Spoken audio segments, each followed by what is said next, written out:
안녕하세요. 박지영 변호사입니다. 오늘은 한 이슈 속의 법률 쟁점을 소개하는 시간인데요. 피해 호소인과 피해자의 차이, 그리고 이러한 논란이 가져오는 문제에 대해서 알아보도록 하겠습니다.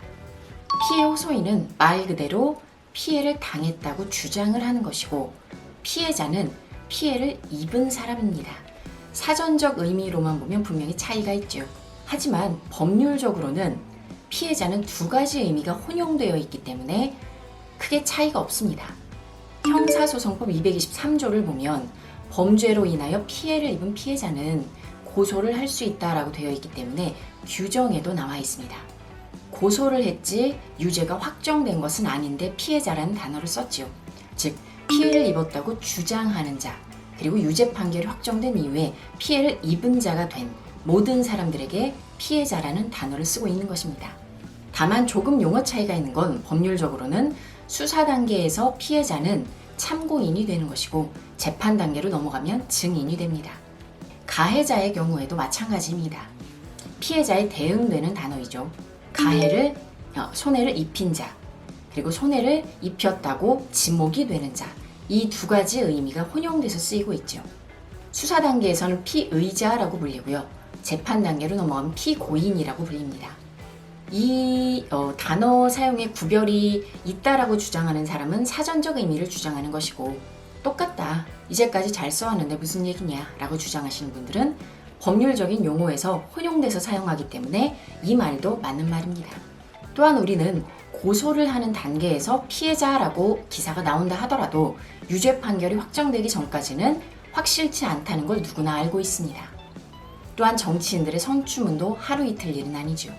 그런데 하필 박원순 시장 사건에서만 민주당이 피해 호소인이라는 단어를 쓰는 이유는 박원순 시장이 무죄일 수 있다는 걸 강하게 어필하기 위한 것 같습니다.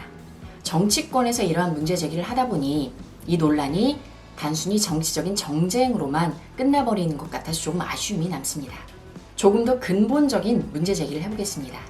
이 정치적인 논쟁과는 별개로 법률적인 의미에서 혼용하는 것이 맞느냐라는 문제인데요. 아까도 말씀드렸듯이 가해자든 피해자든 실제로 확정이 되지 않은 주장 단계에서도 그 단어를 썼을 때에는 문제가 있습니다. 다른 단어를 쓰는 것이 맞습니다. 언어의 힘은 굉장히 대단하죠.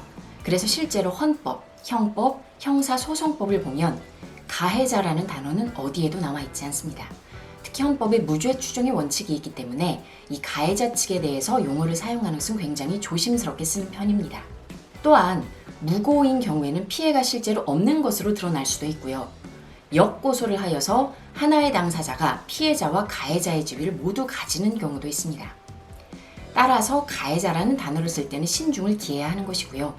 가해자에 대응되는 피해자라는 단어도 가해자를 연상시킬 수 있기 때문에, 그리고 피해를 입은 자라고 확정이 되는 사람에게 사전적으로는 쓰이기 때문에 웬만하면 안 쓰시는 것이 좋습니다. 고소인, 신고인, 혹은 당사자 1, 당사자 2 이런 식으로 중립적인 표현을 쓰는 것이 좋습니다. 다만 피해자의 경우에 아까 수사 단계에서는 참고인, 재판 단계에서는 증인이라고 불린다고 했죠. 피해자가 아닌 다른 목격자의 경우에도 똑같은 용어를 사용합니다. 참고인, 증인. 그렇다 보니 피해자라는 단어를 어쩔 수 없이 써야 되는 경우도 있습니다.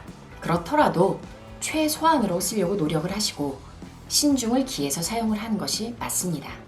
진보 보수의 논란을 떠나서 법조계에서도 굉장히 유의미한 논란인데, 이런 정쟁으로 논점이 흐려지는 것이 조금 안타깝습니다. 추후 궁금한 사항은 블로그로 또는 전화로 문의해 주시기 바랍니다. 감사합니다.